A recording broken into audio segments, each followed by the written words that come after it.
Shalom Bapak Ibu Saudara sekalian.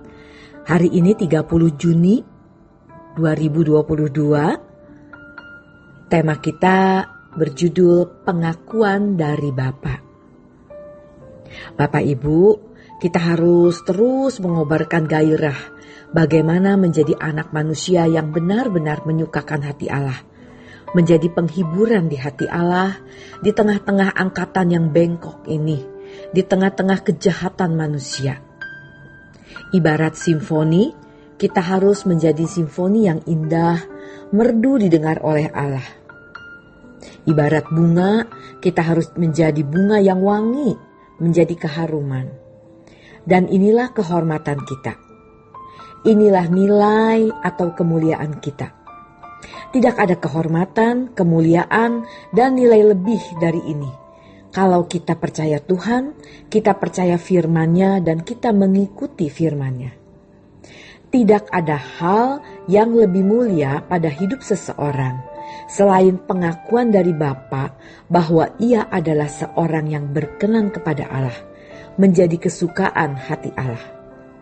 Kita hidup menjadi seperti pedupaan yang terus menyala, di mana asapnya membumbung sampai ke tahta Bapa. Dari setiap renungan hati, apa yang kita katakan, segala hal yang kita lakukan, semuanya menciptakan keharuman. Dan kita menikmati kebahagiaan dari hal itu, sampai kita benar-benar menjadi kecanduan. Kecanduan untuk berbuat segala sesuatu yang menyenangkan hati Allah. Hal ini harus benar-benar menjadi realita hidup kita, yang kita hayati dan alami. Maka kita akan sungguh-sungguh mengalami perjumpaan dengan Tuhan. Mungkin dalam pergumulan hidup kita muncul satu pertanyaan yang terdengar konyol. Kalau engkau benar-benar Allah yang hidup, bahwa apa yang tertulis di Alkitab itu bukan dongeng, aku mau mengalami engkau ya Allah. Dan itu dijawab Tuhan dengan berbagai persoalan berat dan rumit. Di mana di dalam persoalan-persoalan itu kita tidak mampu menjawabnya kecuali dengan campur tangan Allah.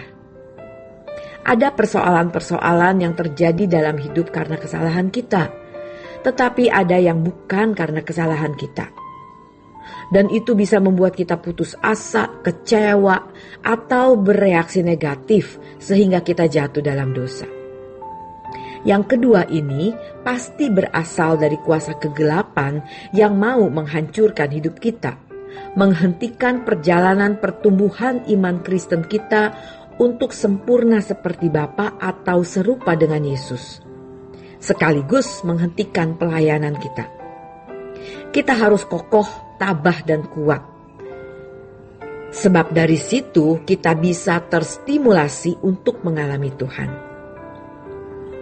Tetapi yang lebih dari itu, atau mungkin bisa sejajar, yaitu ketika kita benar-benar berusaha dalam segala hal tidak melakukan kesalahan. Ini tentu terkait dengan pergumulan hidup yang kita hadapi. Kesempatan untuk tidak jujur, mengangkat diri menjadi sombong, dan berbagai dosa yang bisa kita lakukan. Namun kita memilih taat karena kita benar-benar ingin menyenangkan hati Allah, membuat Tuhan tersenyum. Kalau kita sudah menggumuli hal ini dengan serius, lalu ada kesalahan yang kita lakukan, maka akan muncul perasaan duka dan luka yang dalam sekali. Sampai kita bisa menjadi benar-benar trauma terhadap kesalahan. Kalau dulu kita melakukan kesalahan tanpa merasa terganggu, dan kita masih menikmatinya lagi. Tapi kemudian kita bertumbuh. Setiap kali melakukan kesalahan, kita berduka. Dan di dalam pertumbuhan berikut menjadi luka. Sampai belum melakukan kesalahan pun kita sudah resisten, menolak. Dan kita memandang kesenangan-kesenangan yang dulu kita nikmati itu seperti racun. Bapak Ibu, ini sebenarnya adalah gejala di mana kita mulai menyenangkan hati Allah.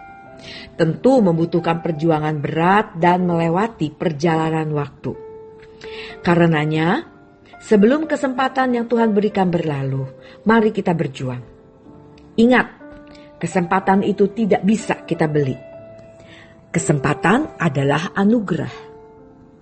Kata firman Tuhan, kita tidak bisa menambah sehasta pun umur hidup kita. 1 jam pun kita tidak bisa.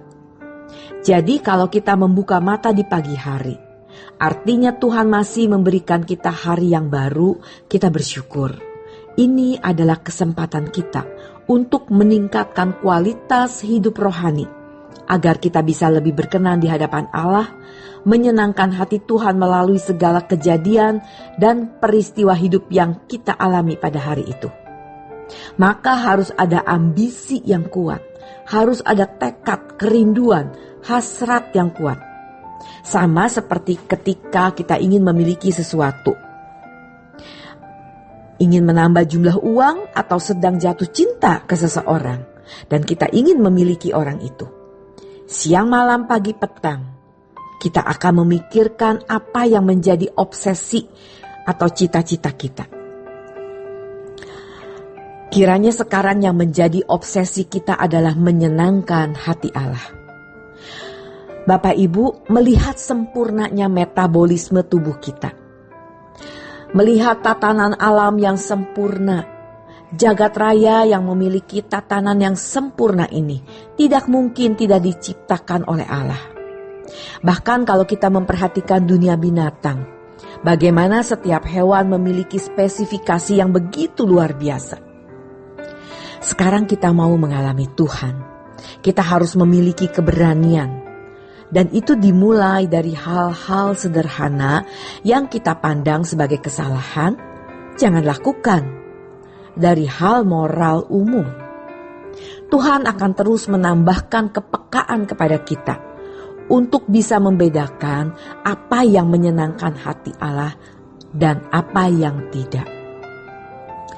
Jadi akhirnya Bapak Ibu, tidak ada hal yang lebih mulia daripada hidup seseorang selain pengakuan dari Bapa bahwa ia adalah seorang yang berkenan kepada Allah, menjadi kesukaan hati Allah. Sekian pemberitaan firman Tuhan pada hari ini. Tuhan Yesus memberkati.